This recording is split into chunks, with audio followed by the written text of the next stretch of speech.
Bismillahirrahmanirrahim.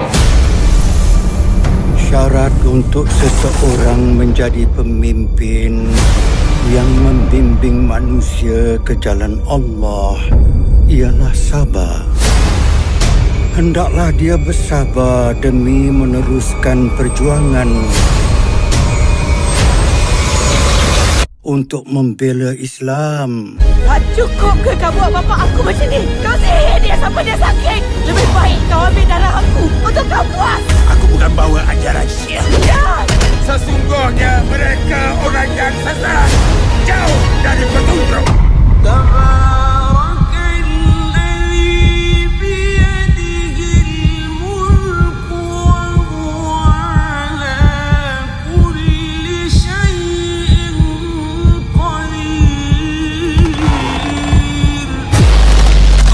فرعون هذه أمة أستغفر الله.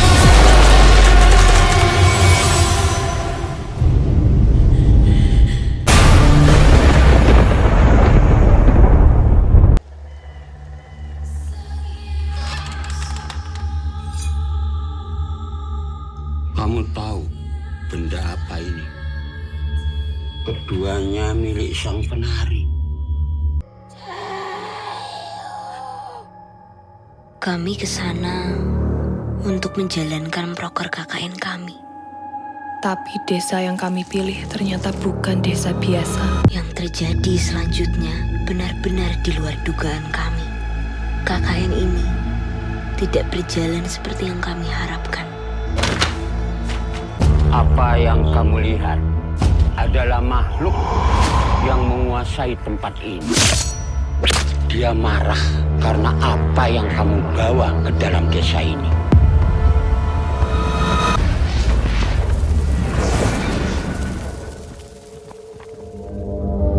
Tujuh petala langit menyeru namanya.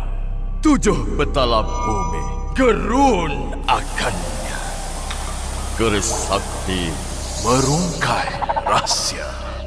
Hilang di dunia, tiada jejaknya.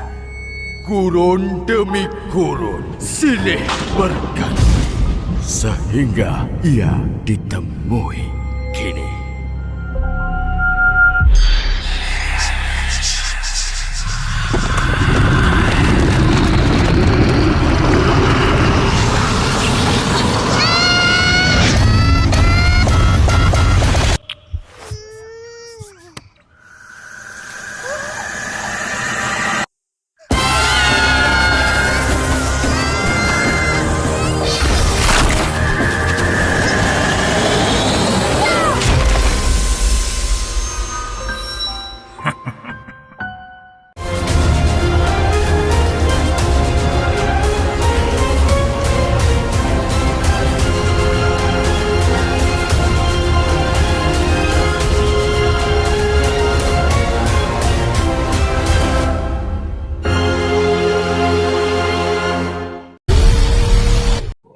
Assalamualaikum. Hari ini saya akan memperkenalkan maksud mistisisme dan hurafat. Pertama sekali, untuk mistisisme ini merupakan aktiviti untuk mendapatkan ilmu atau kekuatan tertentu, iaitu melalui cara yang gaib seperti bertapa, bermeditasi dan banyak lagi yang semuanya yang menyalahi hukum dalam agama Islam. Selain itu, mistisisme ini juga ialah fahaman yang memberikan ajaran yang serba mistik, seperti ajaran yang berbentuk rahsia ataupun sembunyi. Sehinggakan ajaran ini hanya dikenali atau diketahui oleh orang-orang tertentu sahaja, terutamanya para penganutnya sendiri. Seterusnya ialah hurafat. Hurafat bermaksud kepercayaan yang tidak diajar dan bukan berasal dari ajaran dan agama Islam. Selain itu juga, hurafat ini ialah bersifat bid'ah dalam akidah Islam dan segala bentuk bid'ah adalah haram seperti ramalan dan pemujaan. Rentetan tersebut, hurafat juga ialah suatu yang di dalamnya terdapat banyak penipuan yang merangkumi cerita dan perbuatan yang direka dan bersifat karut dan dusta. Dari segi Islam pula, pengertian khurafat bermaksud semua cerita sama ada khayalan ataupun rekaan, pantang larang, ajaran-ajaran ada istiadat ramalan-ramalan, pemujaan atau kepercayaan yang terpesong dari ajaran Islam. Di samping itu, khurafat terbagi kepada dua, iaitu khurafat yang tidak memesongkan akidah. Untuk khurafat yang tidak memesongkan akidah ini seperti kisah dongeng yang berkaitan dengan budaya dan adat resam tidak berkaitan dengan ketuhanan. Manakala khurafat yang merosakkan akidah iaitu melibatkan ibadat dan ketuhanan seperti pemujaan dan banyak lagi yang terpesong dari ajaran Islam. Tahyul dan khurafat memiliki maksud yang sama, iaitu kepercayaan dengan perkara yang tidak masuk akal dan tidak boleh dibuktikan dengan bukti yang jelas. Bahkan, Allah juga menegaskan dalam firman-Nya iaitu surah Al-Baqarah ayat 170 hingga 171 yang bermaksud, dan apabila dikatakan kepada mereka, ikutlah apa yang telah diturunkan Allah, mereka menjawab, tidak, tetapi kami hanya mengikuti apa yang telah kami dapati dari perbuatan nenek moyang kami. Apakah mereka akan mengikuti juga? Walaupun nenek moyang mereka itu tidak mengetahui sesuatu apapun yang tidak mendapat petunjuk. Dan perumpamaan orang yang menyeru orang kafir adalah seperti pengembala yang memanggil binatang yang tidak mendengar selain panggilan dan seruan sahaja. Mereka itu tuli, pekak, bisu dan buta, maka oleh itu mereka tidak mengerti. Saya Nurmazatul Iman binti Asharuddin dan saya akan membentangkan tentang budaya mistisism dalam masyarakat Melayu di Malaysia. Mistisism merupakan istilah yang cukup dikenali dalam kalangan masyarakat Malaysia, khususnya bangsa Melayu, dan makna istilah tersebut biasanya berkait tentang akidah. Ada sebahagian Melayu Islam di Malaysia yang masih mempercayai dan mengamalkan perkara-perkara mistik. Hal ini kerana itu adalah sebahagian daripada budaya Melayu dan telah diwariskan dari nenek moyang kita sejak sekian lama. Kebanyakan rakyat Malaysia, khususnya masyarakat Melayu, sangat mengambil berat tentang adat resam dan mereka sangat percaya akan kepentingan menegakkan amalan tradisional.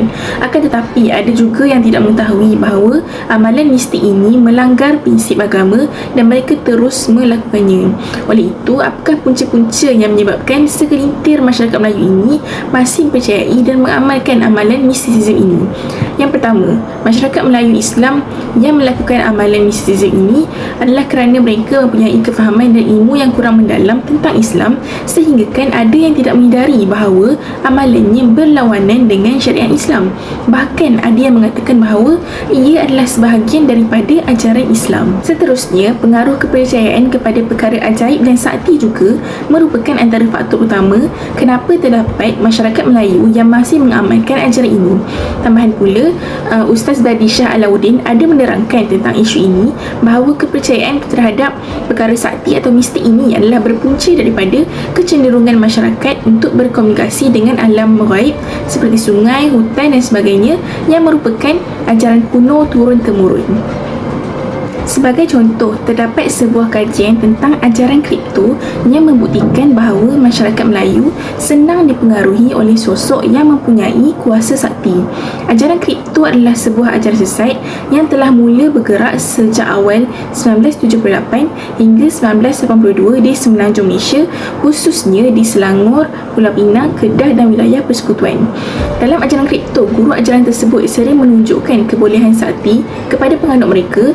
Contohnya, kebolehan melompat sehingga 10 kaki semasa persembahan silat pulut, serta mengakui bahawa dia mungkin tahu apa yang akan berlaku pada masa akan datang.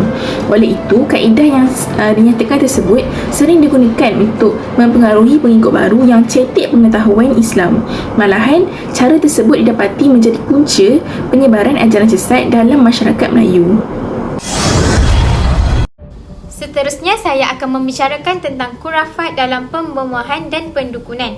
Melalui perkara yang kita ketahui, khurafat ni merupakan cerita karut yang mempersonakan manusia. Khurafat ni dinyatakan sebagai cerita sama ada rekaan atau hayalan, ajaran pantang larang, ramalan, pemujaan atau kepercayaan yang menyimpang daripada ajaran Islam.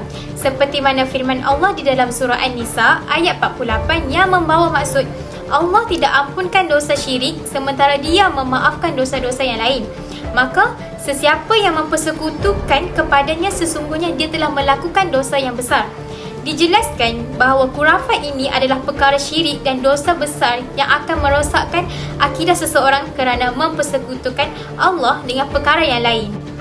Manakala bagi bomoh pula membawa kepada maksud tabib kampung yang mengubati orang sakit dengan menggunakan cara tradisional atau cara kampung dan jampi. Tetapi apa yang kita ketahui, terdapat juga bomoh yang diupah bagi mengenakan sihir kepada orang lain yang bertujuan untuk balas dendam ataupun sebaliknya.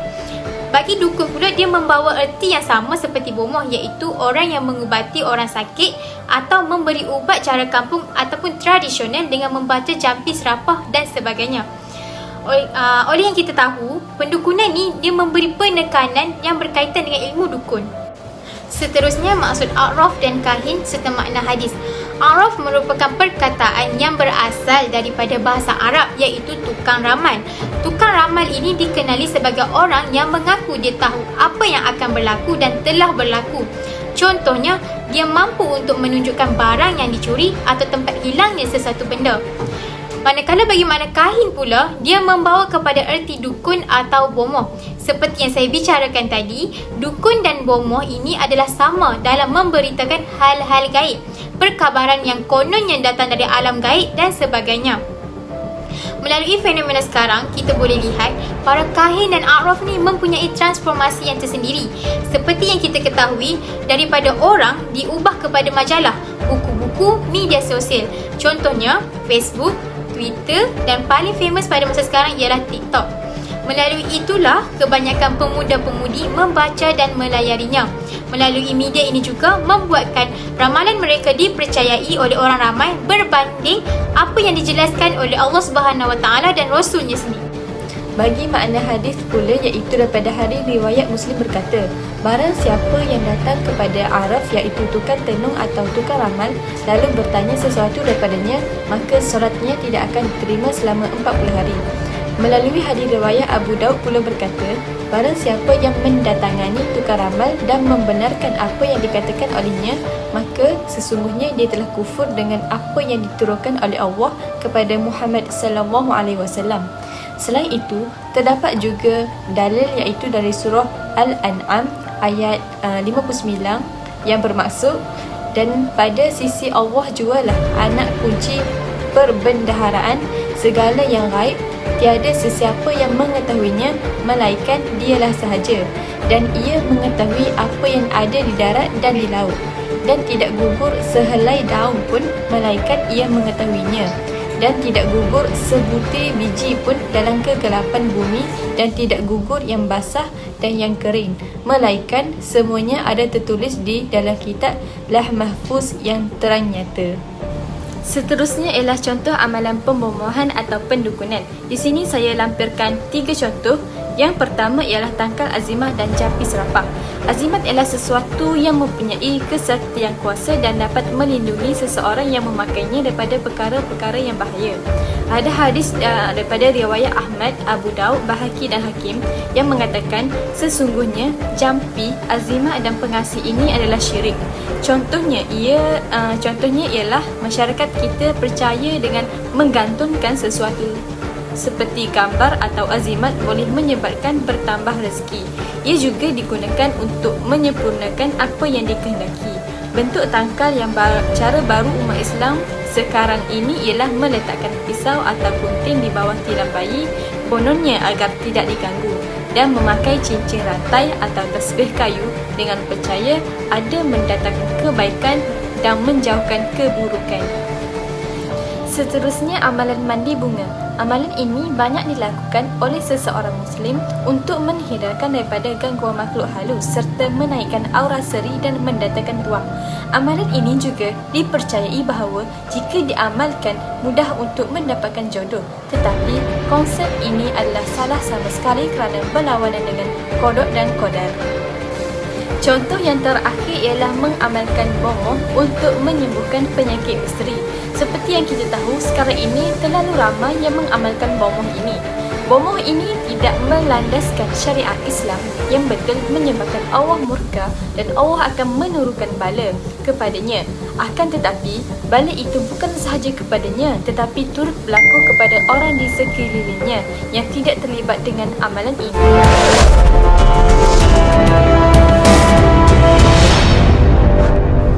Seterusnya, saya akan membincangkan tentang isu semasa. Isu semasa yang pertama iaitu isu khurafat di Gunung Jerai. Seperti yang kita lihat, masih ramai masyarakat yang masih terpengaruh dengan isu khurafat iaitu kepercayaan dari segi karut dan tahyul. Pada 21 Mei 2022, pihak Jabatan Hal Ehwal Agama Islam Negeri Kedah telah menerima aduan daripada beberapa orang penduduk tempatan berkaitan dengan satu video. Video tersebut memaparkan dua orang individu sedang mandi di air telaga Tok Syekh di Gunung Jerai yang dipercayai berkaitan dengan amalan khurafat. Mari kita saksikan.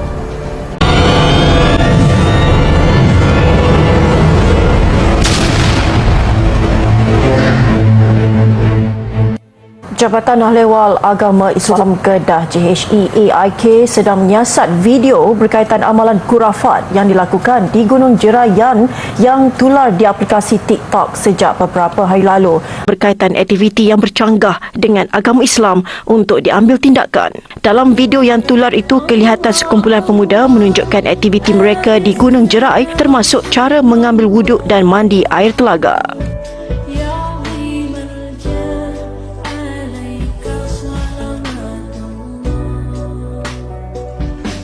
Seterusnya, isu semasa yang kedua iaitu isu pelaksanaan takzir di Terengganu.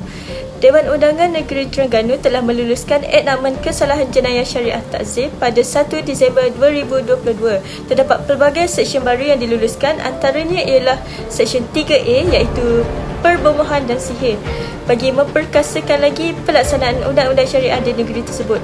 Oleh itu, pihak Jabatan Hal Ehwal Agama Islam Negeri Terengganu telah menubuhkan jawatan kuasa penyelaras bagi membantau dan membanteras aktiviti-aktiviti yang melibatkan perbomohan dan sihir.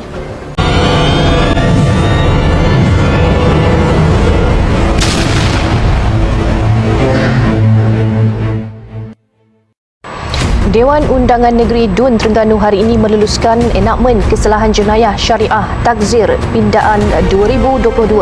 Pengerusi Jawatan Kuasa Pelaksanaan Syariah, Pendidikan dan Pengajian Tinggi Negeri, Datuk Satiful Bahari Mamat berkata, pindaan itu bertujuan menambah baik undang-undang berkenaan, merangkumi tambahan 4 seksyen baharu dan 21 pindaan seksyen sedia ada. Antaranya melibatkan seksyen 3A iaitu perbomohan dan sihir. Kita pun baru masuk bomoh dan sihir ni supaya, dan kita telah wujudkan orang panggil di peringkat Jabatan Hal Ehwal Agama Terengganu satu jawatan kuasa menyelaras supaya orang Islam, umat Islam di Terengganu ni apabila dia mengambil alternatif rawatan Islam agar tidak bercanggah dengan syarak supaya selari. Untuk kita pastikan seluruh Terengganu ni bila mereka bertemu dengan perawat-perawat Islam jangan ada unsur-unsur yang bercanggah dengan syarak lah. InsyaAllah ada dengan ruang NMU ni. Akhir sekali, dapat dirumuskan bahawa amalan yang bercampur dengan unsur khurafat ini jelas bertentangan dengan Islam. Hal ini boleh menyebabkan amalan tertolak daripada rujukan Al-Quran dan hadis Nabi Muhammad SAW. Unsur khurafat ini juga merupakan pengamalan oleh kumpulan tertentu bagi menyesatkan manusia kini. Oleh itu, sebagai umat Nabi Muhammad SAW, kita haruslah berpegang teguh dengan ajaran yang telah disampaikan. Hal ini bagi membolehkan kehidupan seseorang Muslim sentiasa berlandaskan ajaran agama dan tidak mudah terpeson akan ajaran-ajaran yang lain.